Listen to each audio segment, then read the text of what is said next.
Merci de nous rejoindre sur A24 News. Madame, monsieur, bonsoir. À la une de l'actualité. Gaza à feu et à sang, 6 mois après le début du génocide de sionistes. L'armée de l'occupation annonce son retrait de Khan Younes et laisse derrière elle un spectacle de désolation.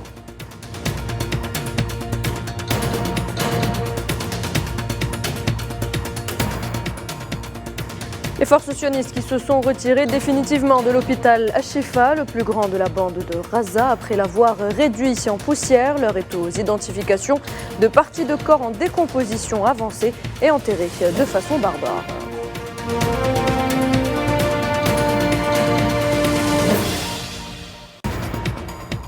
Après avoir passé le mois du Ramadan sous les bombes, les Palestiniens se préparent à accueillir Eid al-Fitr dans une ambiance morose.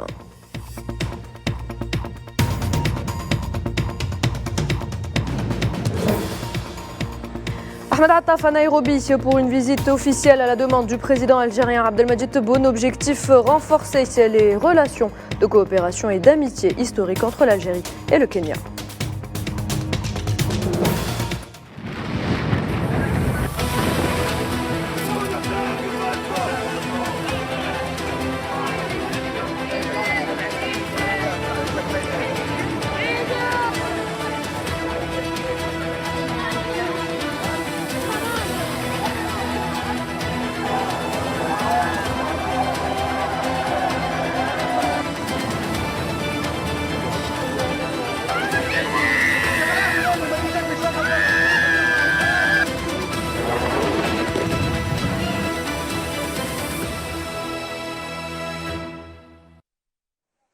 Bienvenue à toutes et à tous. Si vous nous rejoignez, on entame cette édition avec un point de la situation à Gaza. 6 mois après le début de l'agression génocidaire de l'occupant sioniste sur l'enclave palestinienne, au moins 7 Palestiniens sont tombés en martyrs et d'autres ont été blessés ce lundi dans de nouveaux bombardements de l'entité sioniste contre diverses zones du centre et du sud de l'enclave palestinienne.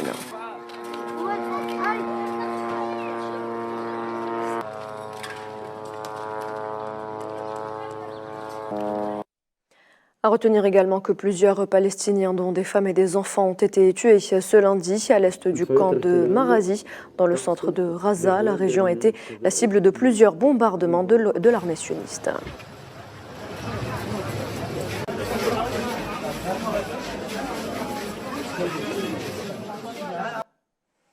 Après l'annonce du retrait des troupes de l'occupant de Khan Younes, les habitants de la région sont revenus sur les lieux pour n'y retrouver que des ruines et un spectacle de désolation. Tout a été détruit, il ne reste plus rien.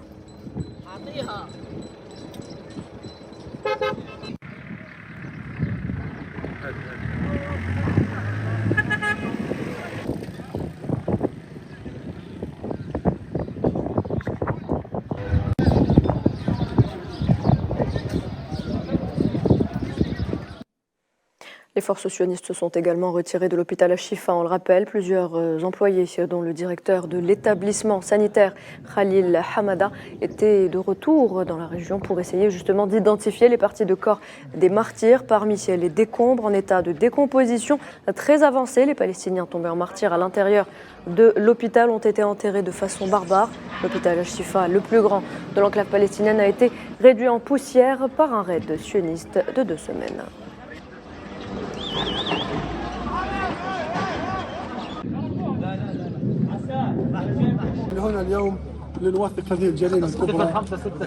Nous sommes venus pour essayer d'identifier les parties des corps des martyrs qui sont en décomposition importante et qui ont été enterrés de façon barbare dans la cour de l'hôpital Al-Shifa, dans le sable. Tout le monde a vu comment les bulldozers de l'occupation enterraient de manière barbare les corps des martyrs.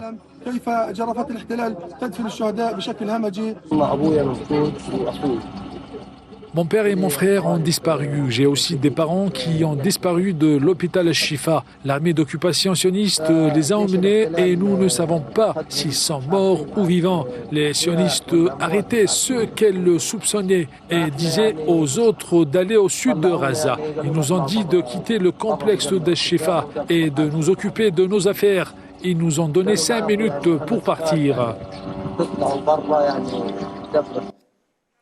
Il faut savoir qu'aucune région de Gaza n'est épargnée. Les habitants de Deir el-Balah pleurent leur mort ce lundi. Des funérailles se sont déroulées suite à l'attaque qui a ciblé la ville et fait des dizaines de victimes.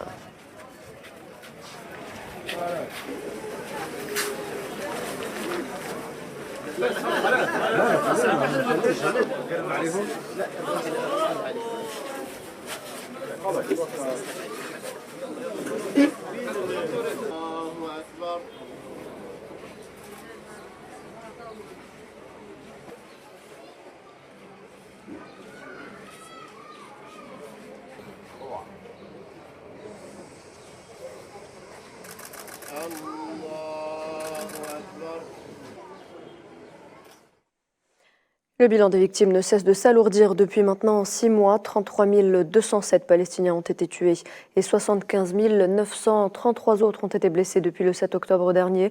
Selon les autorités sanitaires, 32 martyrs et 47 blessés ont été enregistrés durant les dernières 24 heures.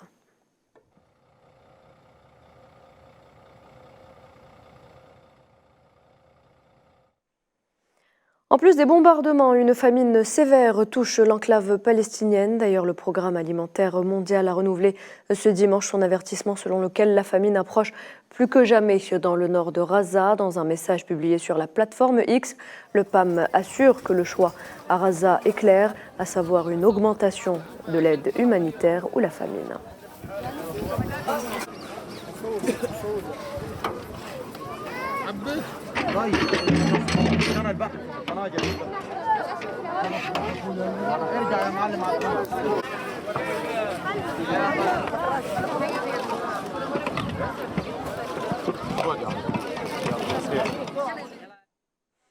Dans le nord de Gaza, justement, l'aide médicale demeure largement insuffisante pour répondre aux besoins croissants de la population. Les médecins et les familles se retrouvent dans une lutte désespérée pour tenter de sauver les enfants confrontés à la malnutrition et un système de santé défaillant. Les détails, Mohamed Ali Ben Chaban. L'arrivée récente d'une cargaison de médicaments à l'hôpital de Kamel Adouane a suscité un semblant d'espoir. Cette lueur d'espoir est rapidement éclipsée par la réalité brutale. Les quantités livrées ne suffisent pas à soigner tous les enfants malades, dont la plupart souffrent de malnutrition. L'arrivée d'une cargaison de médicaments n'est pas suffisante par rapport aux besoins urgents de citoyens en raison des taux élevés de malnutrition parmi eux. La pénurie de médicaments et de nourriture pour ces enfants, comme vous pouvez le voir. La plupart des enfants souffrent de malnutrition, en particulier les bébés prématurés en raison de la malnutrition de la mère qui affecte les enfants et les autres patients. Le manque criant d'aliments nutritifs et de traitements spécialisés aggrave la situation déjà désastreuse. Je ne souffre pas seulement pour elle, mais aussi pour tous les enfants. Chaque enfant souffre de malnutrition et chaque jour, nous perdons 5 ou 10 enfants. Il ne s'agit pas seulement des nourrissons. Des hommes et des personnes âgées également meurent de malnutrition. Ils sont malades à cause du manque de nourriture. La vie à Gaza a été détruite. Personne ne peut trouver suffisamment de nourriture ou de boissons. Obtenir une assistance médicale est devenu une question de vie ou de mort à Gaza. Les appels à l'aide internationale restent largement ignorés, laissant la population dans une situation désespérée. La situation à Gaza est plus que catastrophique. Selon l'ONU et certaines ONG, les maisons, écoles, hôpitaux sont en ruine. Les enseignants, médecins et humanitaires sont tués et la famine est imminente, dénonce sur les réseaux sociaux la chef de l'UNICEF, Catherine Russell, relevant que plus de 13 000 enfants sont tombés en martyrs sous les bombardements de l'armée sioniste depuis le 7 octobre.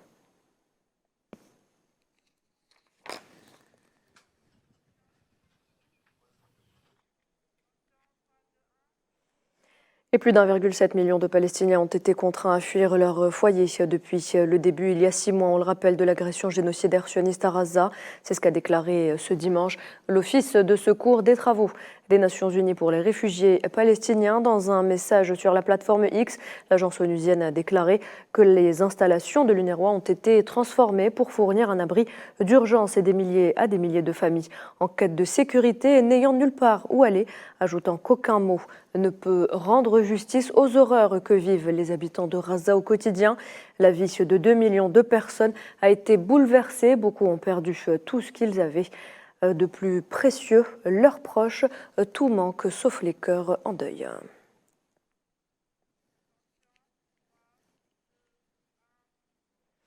Et c'est justement dans une ambiance morose que les Palestiniens de Deir el-Balah et de toute la Palestine se préparent à accueillir Eid al-Fitr qui marque la fin du mois sacré du Ramadan. Amel Améziane Sitouni. 6 mois de génocide contre Gaza sont synonymes de bombardements, de destruction, de morts, de blessés, de déplacements, de tortures, de deuil, de famine. Pour les Palestiniens, l'Eid el-Fitr de cette année est dépourvu de joie. Une guerre qui dure maintenant depuis 6 mois. Notre Eid, nous, peuple palestinien à Gaza, n'est pas l'Eid al-Fitr ou l'Eid al-Adha, une célébration de la victoire. L'Eid marque la fin de la guerre et de l'agression. L'Eid est la fin de la faim et de l'humiliation auquel le peuple est confronté. En ce qui concerne la situation à Gaza à cause de la guerre, comme vous pouvez le constater, il n'y a aucune joie. Les prix sont trop élevés. La situation ne permet à personne de profiter de l'Aïd. Avec les grèves en cours, les déplacements, les pénuries alimentaires et la hausse des prix, célébrer un Aïd joyeux à Gaza est tout simplement impossible. Cet Aïd est différent de tous les précédents. L'Aïd a toujours été rempli de joie. On voit des enfants et des familles heureuses. Mais maintenant, la situation est totalement différente. Les gens sont déplacés, détruits, martyrisés. C'est triste. Nous demandons à Dieu de nous soulager. Les gens sont tristes, ils ont quitté leur maison et ont perdu leurs enfants. Entre ceux enterrés dans les tombes, coincés dans les décombres, faits prisonniers ou emmenés à l'hôpital à cause des frappes et des destructions. Donc, pour être honnête, c'est un Eid de tristesse pour tout le monde. Les musulmans du monde entier fêteront l'Aïd el-Fitr demain ou après-demain, après un mois de jeûne. À Gaza, l'Aïd de cette année est éclipsé par la guerre. Dans le même dossier, l'Allemagne fait face à des accusations du Nicaragua devant la plus haute juridiction de l'ONU, selon lesquelles Berlin facilite la commission du génocide contre les Palestiniens avec son soutien militaire et politique à l'entité sioniste. Managua a donc intenté une action en justice contre l'Allemagne devant la Cour internationale de justice, demandant aux juges d'imposer des mesures d'urgence pour empêcher Berlin de fournir des armes à l'occupant sioniste, des allégations rejetées par la partie allemande. De graves violations du droit international humanitaire et d'autres normes impératives du droit international, y compris un génocide, ont eu lieu en Palestine. Ces violations sont commises ouvertement, ont été constatées sur le terrain par des milliers de personnes et ont été vues sur les services d'information publique et sur les réseaux sociaux par probablement la majorité de la population mondiale. Lorsqu'une situation de cette nature se produit ou risque de se produire, les obligations des États sont claires. Non seulement les États ne doivent pas encourager la situation en aidant ou en assistant l'auteur de ces actes, mais ils doivent faire de leur mieux pour garantir le respect de ces normes fondamentales et prévenir leur violation. Par rapport à ces obligations, il n'y a pas d'État tiers. Tous les États ont l'obligation de les respecter. Ce sont des obligations. L'Allemagne a violé ses obligations imposées à tous les États. Selon l'ambassadeur du Nicaragua aux Pays-Bas, les entreprises allemandes impliquées dans l'industrie militaire profitent directement de la situation qui prévaut à Gaza et du génocide qui est en train d'être perpétré par l'armée de l'occupation sioniste. Regardez. Les entreprises allemandes impliquées dans l'industrie militaire profitent directement de la situation, car elles ont vu le cours de leurs actions augmenter depuis le 7 octobre et ont considérablement augmenté leurs contrats de développement conjoint d'armes avec leurs homologues israéliens. Le 23 novembre 2023, le ministre israélien de la Défense a annoncé fièrement et ouvertement qu'il avait officiellement conclu un accord pour vendre le système de défense aérienne à l'Allemagne pour un montant estimé à 3,6 milliards de dollars, le décrivant comme la plus grande exportation de défense jamais réalisée par Israël. Et puis sachez par ailleurs que la diplomatie palestinienne a condamné l'exécution du prisonnier Walid Daqa et appelé les pays et les organisations internationales à assumer leurs responsabilités pour assurer la protection du peuple palestinien détenu dans les geôles sionistes pendant 37 ans. Walid Daqa était atteint d'un cancer. Il est décédé à l'âge de 62 ans suite à une négligence médicale délibérée. La diplomatie palestinienne condamne un crime odieux commis par le gouvernement de l'occupation.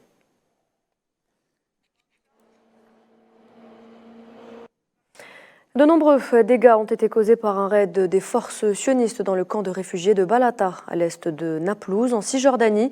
On voit à l'écran les habitants de la région qui constatent les dégâts. Depuis le 7 octobre, au moins 459 Palestiniens ont été tués par l'armée sioniste en Cisjordanie occupée, selon le ministère palestinien de la Santé.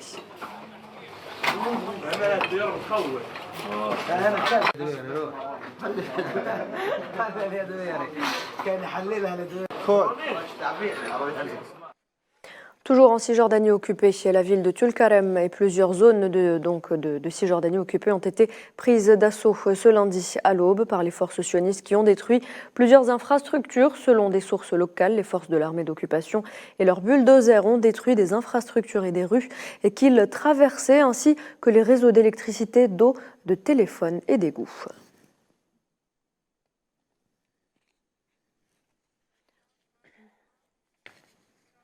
Les forces d'occupation ont par ailleurs arrêté la nuit dernière 45 Palestiniens dans différents gouvernorats relevant de la Cisjordanie occupée. Des dizaines de Palestiniens ont fait l'objet d'une procédure administrative illégale dans la ville de Dura, Al-Khalil, pour faire pression sur leur fils afin qu'ils se rendent, tandis que des arrestations ont été menées dans les gouvernorats de Ramallah, Tulkarem, Naplouse ou encore Al-Quds, précise un communiqué commun de la Commission palestinienne des affaires et des prisonniers et ex-prisonniers, ainsi que le club des prisonniers palestiniens.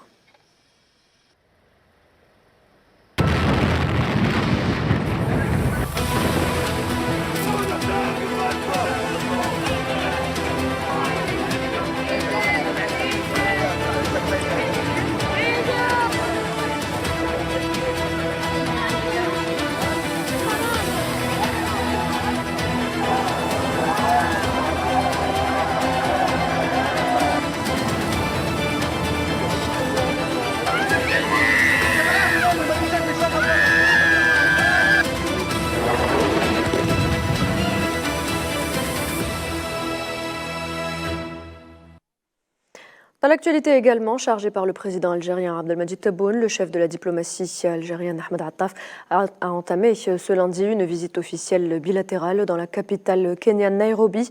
Cette visite s'inscrit dans le cadre des efforts visant à renforcer les relations de coopération et d'amitié historiques entre l'Algérie et le Kenya, ainsi qu'à consolider les liens de concertation et de coordination sur les développements régionaux et internationaux dans le sillage de l'attachement constant des deux pays aux objectifs de l'unité africaine et de l'action africaine commune en vue de relever les défis auxquels sont confrontés les pays et peuples du continent.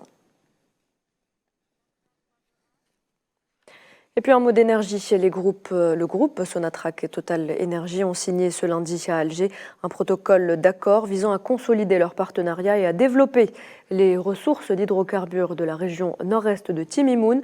Ce protocole d'accord a pour objectif également de définir le cadre de coordination, de coopération entre les parties dans l'objectif de conclure un contrat d'hydrocarbures sur la zone d'intérêt identifiée sous l'égide de la loi 1913 régissant les activités hydrocarbures.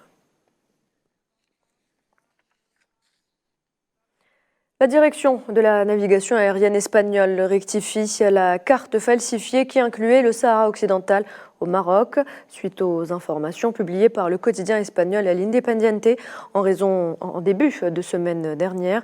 Le site internet comprend donc désormais une nouvelle version de la carte sur laquelle apparaît l'ancienne colonie espagnole, dernier territoire colonisé en Afrique. La direction de la navigation aérienne espagnole a pour cette fois respecté les frontières du Sahara occidental. Le commentaire est signé Hamid Mechri, récit Mohamed Aberkan. L'organisme espagnol chargé de la gestion du trafic aérien au Sahara occidental a abandonné une carte erronée publiée depuis quelques jours sur ses applications web, représentant le territoire sahraoui comme faisant partie du Maroc. Le site internet de la société publique espagnole comprend désormais une nouvelle version de la carte sur laquelle apparaît ce territoire classé par l'ONU comme une question de décolonisation séparée par des lignes pointillées du Maroc et clairement identifiée sous l'étiquette du Sahara occidental. Une rectification qui intervient après la mise en garde du représentant du Front Polisario en Espagne, Abdullah Arabi, contre la violation du droit international au Sahara occidental suite à la publication de cette fausse carte. Dans une lettre adressée au président de l'ENER, Abdullah Arabi a averti que le fait de ne pas corriger les cartes utilisées par l'entreprise signifie ignorer la frontière existante entre le Sahara occidental et le Maroc, une frontière reconnue internationalement, entre autres par les Nations Unies ainsi que les organisations et tribunaux régionaux et internationaux. Un autre revers majeur pour le Marzane qui a tenté de présenter cette fausse carte de l'ENER comme une victoire pour sa fiction de souveraineté sur le Sahara occidental. Rabat mène difficilement depuis quelques mois des négociations pour le transfert de l'espace aérien du Sahara occidental. La société espagnole a expliqué au quotidien ibérique El Independiente que l'erreur était éminemment technique et sans rapport avec des enjeux géopolitiques. Un démenti catégorique des allégations largement rapportées par la presse marocaine, selon laquelle le gouvernement espagnol aurait décidé de transférer la gestion de l'espace aérien sahraoui à Rabat. Toutefois, malgré l'existence de négociations entre Madrid et Rabat, le transfert de l'espace aérien de l'ancienne colonie espagnole constitue une violation flagrante du droit international. Tout autre chose à présent, la Russie affirme que l'Ukraine a frappé 3 fois dimanche la centrale nucléaire de Zaporijia et demande à l'Occident de réagir, des attaques que Kiev réfute totalement.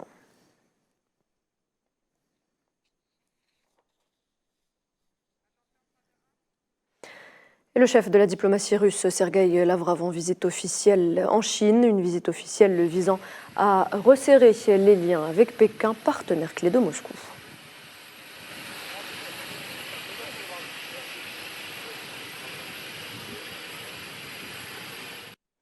De son côté, Janet Yellen, secrétaire américaine au Trésor, rencontre Pan Gongsheng, gouverneur de la Banque populaire de Chine, dans les bureaux de la Banque centrale à Pékin, et ce, au dernier jour d'une visite pour renforcer le dialogue malgré les différends qui opposent les deux premières puissances économiques. Washington ne prendra pas de mesures surprises en matière de sécurité nationale, selon la secrétaire américaine au Trésor. Regardez. Si les États-Unis doivent continuellement évaluer leurs mesures de sécurité nationale, compte tenu de la rapidité du développement technologique, nous nous engageons à ne pas avoir de surprises. Nous avons exposé publiquement et en privé notre point de vue, ainsi que les principes et les processus que nous appliquons pour formuler nos politiques. Nos actions sont mises en œuvre au moyen de règles et de règlements transparents, assortis d'amples périodes de consultation. Nous aimerions que la Chine fasse preuve de transparence dans ses actions en matière de sécurité nationale et qu'elle clarifie davantage la ligne de démarcation entre la sécurité nationale et les questions économiques. Et voilà, c'est la fin de cette édition. Merci de l'avoir suivi. Très bonne soirée et à demain.